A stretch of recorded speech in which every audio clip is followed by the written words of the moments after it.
Time check guys, grabe, exactly 8:36 in the morning. So ito nga guys, nakauwi din yung isa nating ibon na pinalabas kahapon pagkatapos ng stamping. Ayan yung kulay itim oh. So papasukin natin siya guys. Ayan oh, nag-iisa lang yan, pinalabas ko kahapon na sumalpok pa dun sa, ay siya nagwawala oh. So may stamp na yan guys, double banded pa naman yan. Ayan, so palalabasin din natin yung mga bugoy. Okay, labas mga tropa. Ayan, papasok na yan dito. Yun o, kaso lalabas ka ulit to para rabonda. Ito, nagbahay-bahayan na rito. Bas na. Ito, may asawa rito sa loob oh. Ano gawa yun dyan? Bas. Practice tayo, practice. Uy, ito pumasok sa loob. Eto na sila guys. Isang buo na. Nandito na sila guys na umiikot. So nandiyan na rin yung kulay itim na napalabas natin kahapon. Wala na rito. May isa ayaw lumipad oh. Yan unang mawala sa training. Ayaw practice eh. Yan. So for today's video, marami na naman tayong iwawalay ng mga young birds at saka babaksinan. Wala tayong stock ng 4-in-1. Yung stock ko is konti na lang. Tanong natin kung makakakuha tayo ulit ng panibagong stock. So samahan nyo kami for today's video. Let's go! Ariana! So ito guys, shoutout natin mga tropa natin. Ito, kapitbahay lang natin si Brother Francel Beduria. Ayan, umorder siya sa atin ng P201 vaccine. Ayan, nandyan na siya sa... Tsaka ito, si Brother Pocholo Retrero naman from Batangas, pero papadala natin sa may bandang Alabang. Sakit ng mga ibon. Ayan, siyempre gamit yung ating mga available na vaccine sa Alarconlop. So itong parehas na vaccine is 850 pesos. Endiclonter P201 vaccine. So para mixo vaccine lang yun sila, kumbaga hindi siya 4-in-1. Yung 4-in-1 natin walang stock, yun yung ginagamit ko. Pero sa ngayon, ako lang muna may stock, no? Wala pa tayong pambenta. Pero ito, available pa yung ating Clone 30 P201 vaccine, 850 pesos. Ayan. Arat na mga tropa, PM lang to order. Book na natin to ng Lala Move. Let's go guys, may dagit na naman tayo. Ayan, nandun sa young bird. Hindi sa atin to. Naka-clip ring siya na orange. Sa landing board oh, puti yung kanya. Ayun, lumipad na. Hindi sa atin yan guys, wala tayong clip ring na na orange. Nasa landing board na oh. Meron pa tayong ibon sa labas. Sino ba to? So para rondahin ulit natin sila guys bago sila pakainin. Ayun oh, sa labas pa sila oh. Oo, gusto naman pas oh. Sige, ronda muna mga tropa. Bago ang lahat. Yan, sige labas.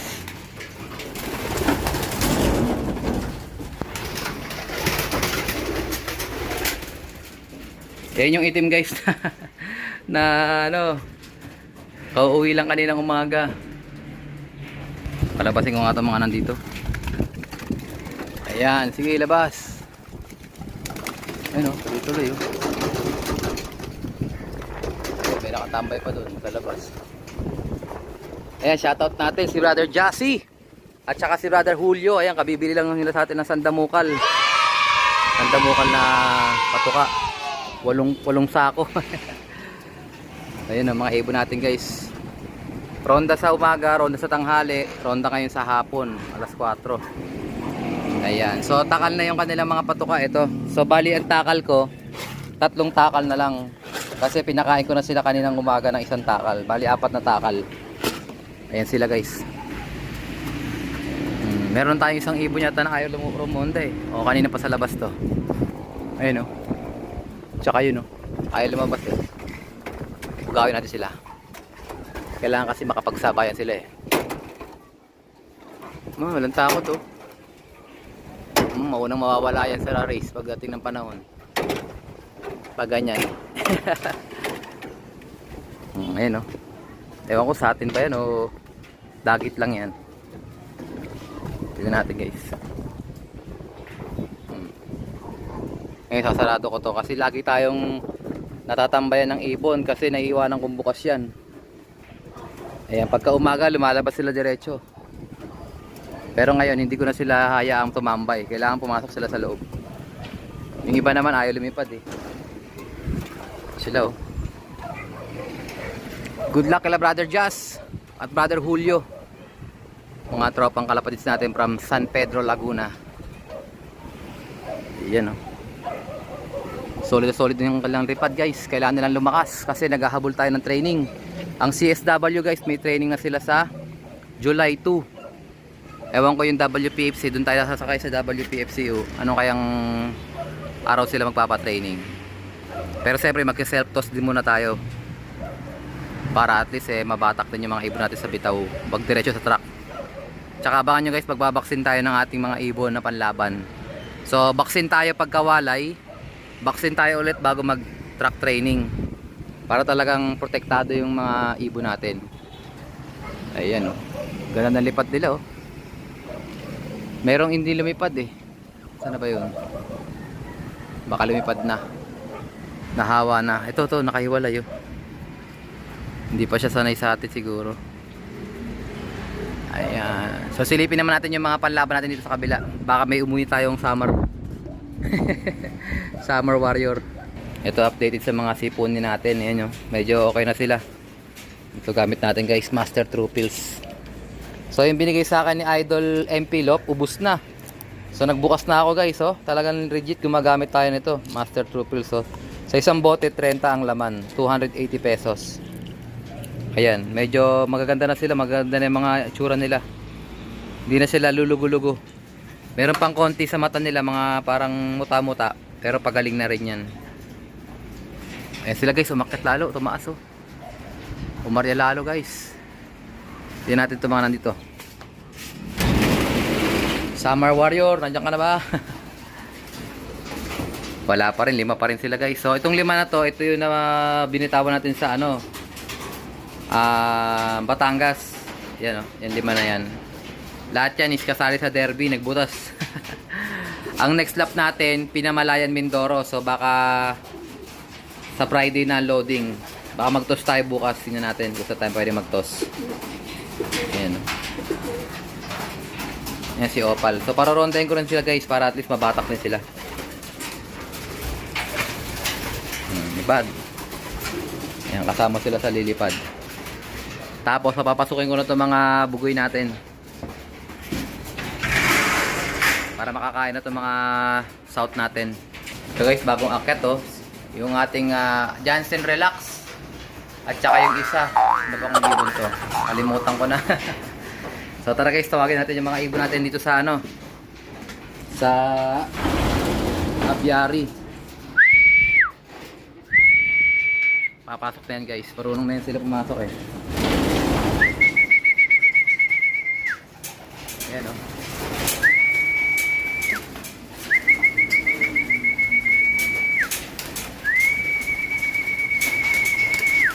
Diretso kain sila guys oh. Yan ang training natin sa kanila. Kailangan matuto silang matawag sa sipol. Pero yung iba hindi pa rin talaga. Talagang merong mga bagong ibon dyan. Eh, bilig na ako dun oh. Doon sa off color natin na ibon. Ayun, pasok din siya kagad oh. So walang kain yan. Ngayon pa lang sila kakain. Kaya talagang gutom na gutom yung mga yan. O, tinan yung iba. Napipending sila. Pero nakabara kasi ako dito. Kaya natatakot pa sila eh.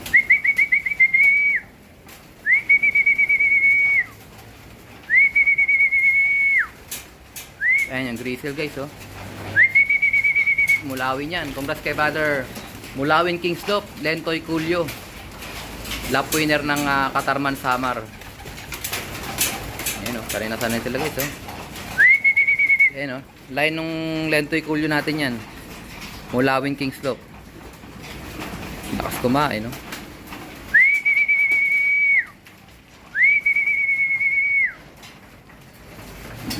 Bigyan ko rin yung mga sipunin natin. Ito yung mga sipunin guys oh. Lakas na kumain oh. Ayan, pagka hindi gumagaling sa sipon guys, hindi ko na pinapatagal. Kunyari nakita ko lulugo-lugo na, talagang hindi nakikisa. Pagkatapos kong bigyan ng Master True Pills at hindi talaga nakaka-recover, pinagpapahinga ko na sila. Kasi hindi na tayo dapat masyadong maggamot ng ibon. Pagka hindi nakuha sa antibiotic, kasi antibiotic tong Master True Pills eh. So yun nga, pinagpapahinga ko na sila. talagang mahina yung ibon na yun. Kasi magkakasabay naman yan sila binibreed eh. Kumbaga magkakatulad yan sila ng mga vitamins saka ng mga gamot. Ayan, para at least makita ko talaga kung mahina yung ibon. Pag mahina ibon, hindi na natin pinapatagal. Kinukutsilyo-mycin na natin. Hindi, kinakal talaga natin mga kalapatid. Sa mga hindi pa kaya magkal, nasa inyo naman yun. Kumbaga na sa inyo namang ibon yun eh. Pero sa Alarcolop, kailangan kasi malakas eh. Kailangan talaga may laban pa lang sa inakay pa lang may laban na. So yan, may mga vaccine yan guys, kompleto. Pero nagkakasipon pa rin. Huwag kayo matakot sa sipon. Yung sipon kasi is talagang ano yan eh. Natural lang nilang tamaan yan sila. Panglaban din nila yan eh. Kumbaga, defense yan. Kung alam nyo yung sipon, hindi talaga sakit yung sipon. Lumalala lang kaya natutuloy sa mga chronic disease. Pero yung sipon talaga, first line of defense yan. Ayan sila guys, so umiikot pa rin. So hindi ako nagbubagaw ng ibon pagka mga gantong panahon. Gusto ko sariling lipad lang nila. Kasi baka matakot sa akin pag laging binubugaw. Baka lalong, imbis na pumasok eh, lalo nang tumambay. Kaya hinahayaan ko lang sila kung bababa sila o hindi. Pero pag nag-force fly na tayo, dumating na sa panahon na kailangan natin mag-force fly, yung mga ibon na yan dapat sanay na talaga sa atin. Hindi na dapat na matatakot. Ayan. So tala, papasok natin sila guys.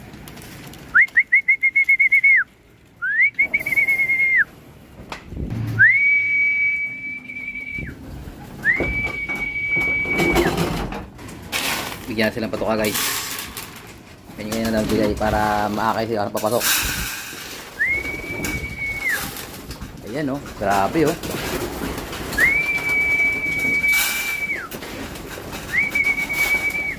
So kung naalala nyo, hindi sila sanay dyan pumasok. Ngayon sanay na sila, parang hindi sila nagpalit ng ano, ng kulungan no.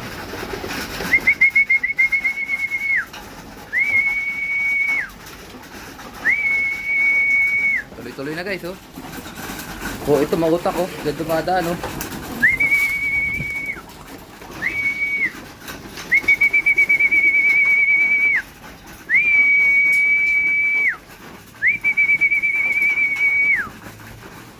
Lakas kumain no.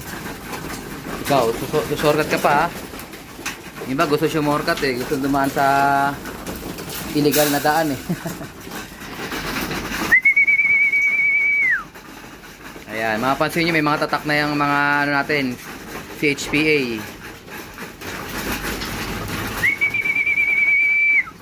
Ayan sila, papasok na guys, mga bugoy, mga latecomers. Pasok na mga tropa.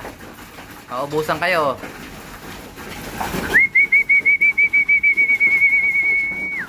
Ang ganda ng patuka natin guys oh. Kalapatid, flyer mix. Oh, mais siya, mais pa lang, ang ganda na. Ayan, may sunflower. Ayan, may sorghum. Linaw oh. Kalapatid siya mga tropa. So dieta na sila ngayon guys. Hindi ko na sila masyadong binubusog. At saka wala nang pellet yung patuka nila. Kasi malapit tayo mag-training. Wala nang pellet.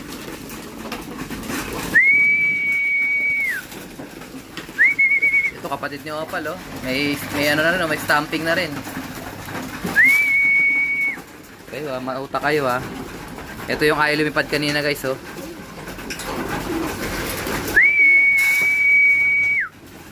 So sinasanay ko sila pagka naubos to, wala na ako ibibigay na patuka. Kailangan dito sila sa akin kumain.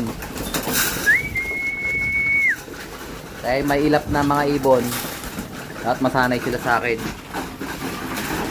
Ayan, nakakatawa magpakain pag ganito. Kasi lately medyo busy tayo. Ginagawa ko pagkain, lalagyan ko na lang sila dito, diretso na. Pero ngayon dapat masanay sila sa akin eh. Hindi pwedeng ano, bigay ng bigay lang. Dapat masanay talaga sila na nandito ako para pag tinawag sila, taklak natin sila.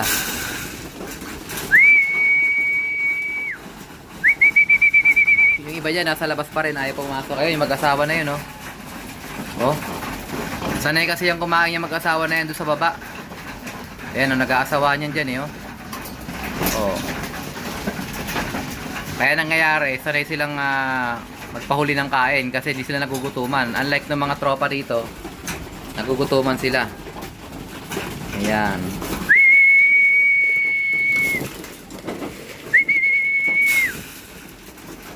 Okay guys, mamaya ulit. So ayun guys, inubos ko na yung kanilang patuka. Binuhos ko na. Meron pang mga ibon sa labas. Ayun yung Black Eagle So ayun Bala ko magugutuman ka dyan. Ayan, may mga ibon pa dun sa may landing board. So wala na silang kakainin guys pagka pasok nila kasi babanatan na yung maigi ng mga nandun sa loob. Ito naman, pansinin nyo yung mga sipunin natin. Hindi naman nila kinain yung mga mga mais. Ayun So alam talaga nung kalapati kung ano yung kailangan nila. Di mapansin nyo yan pag may mga sakit yung ibon, hindi nila kailangan siguro kainin yung mga mais. Kumbaga, hindi nila pinipili kahit kutumpas sila ayaw talaga nilang kainin yung mais. Ayun 4 na lang guys. Ayan. So dito naman, yung sa ating mga panlaban, ewan ko pumasok na yung 2. 3 pa lang yun nandito. O wala pa yung si Checkered, Black Check. Saan na kaya yun? Baka nandito na sa loob. Baka nahalo dito. Ito, binabilib ako nito guys. So, marunong kagad pumasok Ayan. So, ganun din sa kanila. Pagkatapos na naubos yung patukan nila, wala na. Kailangan makipagsabayan sila. Ito na pala Ito na pala. Pumasok na pala si Checkered. Ayun Nandito siya nakasama sa mga young bird. Hanapin ko pa yung isa. Ito si White Light guys, sumama na rito. Ayun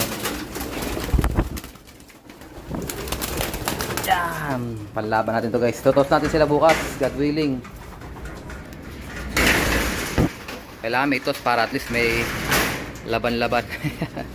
Yan 5 natin guys. So good luck sa atin mga lapatis. I think ito tatapusin ang ating video for today. At syempre, kung di ka pa na-subscribe, isubscribe mo na yan. Like, share ko lapatids. And as always, ingatan mo tayo ng Panginoon. Bye-bye you.